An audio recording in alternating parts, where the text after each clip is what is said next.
Unboxing ಮಾಡ್ತೀನಿ. ಇದು ಮಾಡಾಯ್ತು, ಹೊತ್ತಾಗಿರ್ತೀನಿ. ಇನ್ನೊಂದು ಕವರ್ ಕೊಟ್ಟಿದ್ದಾರೆ. ಓ ಏನಿದು? ಕಾಕು. ವಾವ್,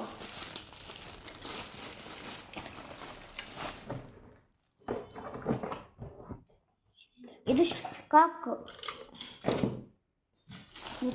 ಇಷ್ಟ ಆಯ್ತಾ? ನೋಡೋಣ.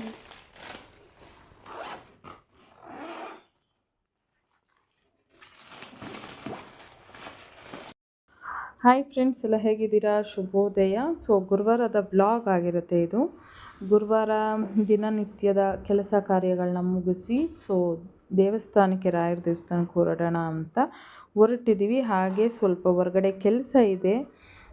ಏನೆಲ್ಲ ಪರ್ಚೇಸ್ ಮಾಡಿದ್ವಿ, ಏನೆಲ್ಲ ಇವತ್ತಿನ ಗುರುವಾರದ ಬ್ಲಾಗ್ ಇದೆ ಅಂತ ಎಲ್ಲೂ ವಿಡಿಯೋನ ಸ್ಕಿಪ್ ಮಾಡ್ತೀರಾ, ಕೊನೆಯವರೆಗೂ ನೋಡಿ. ಹಾಗೆ ರಾಯರ ಟೆಂಪಲ್ಗೆ ಬಂದ್ವಿ. ರಾಯರ ದರ್ಶನ ಚೆನ್ನಾಗಿ ಆಯಿತು. ರಾಯರ ದರ್ಶನ ಮುಗಿಸಿ ಮಾರ್ಕೆಟ್ ಕಡೆ ಹೋಗೋಣ ಅಂತ ಹೊರಟ್ವಿ. ಆಲ್ಮೋಸ್ಟ್ 11:30 12 o'clock ಆಗಿತ್ತು.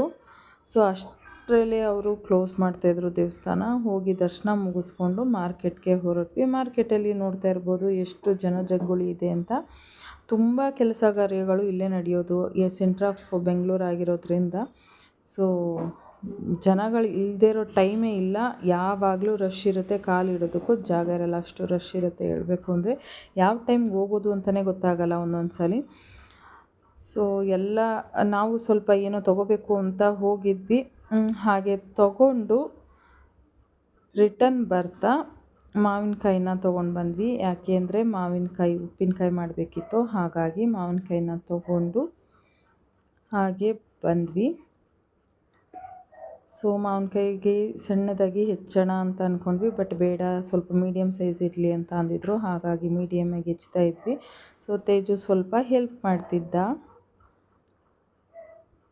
ನೋಡಿ ಯಾವ ರೀತಿ ಹೆಚ್ಚಿದ್ದೀವಿ ಅಂತ. ಅದಕ್ಕೆ ಎಷ್ಟು ಬೇಕೋ ಅಷ್ಟು ಉಪ್ಪು ಹಾಕಿ ಎತ್ತಿಡ್ತಾ ಇದ್ದೀವಿ.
ನೋಡಿದ್ರಲ್ಲ ಗುರುವಾರದ ಬ್ಲಾಗ್ ಯಾವ ರೀತಿ ಇತ್ತು ಅಂತ. ಹಾಗೆ ರಾತ್ರಿ ಊಟಕ್ಕೆ ಮ್ಯಾಂಗೋ ರೋಲು ಮತ್ತು ಟೊಮೆಟೊ ಬಾತ್ ಮಾಡಿದ್ವಿ.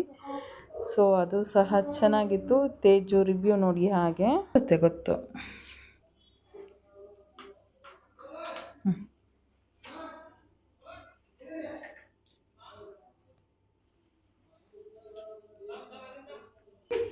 ಹೆಂಗಿದೆ?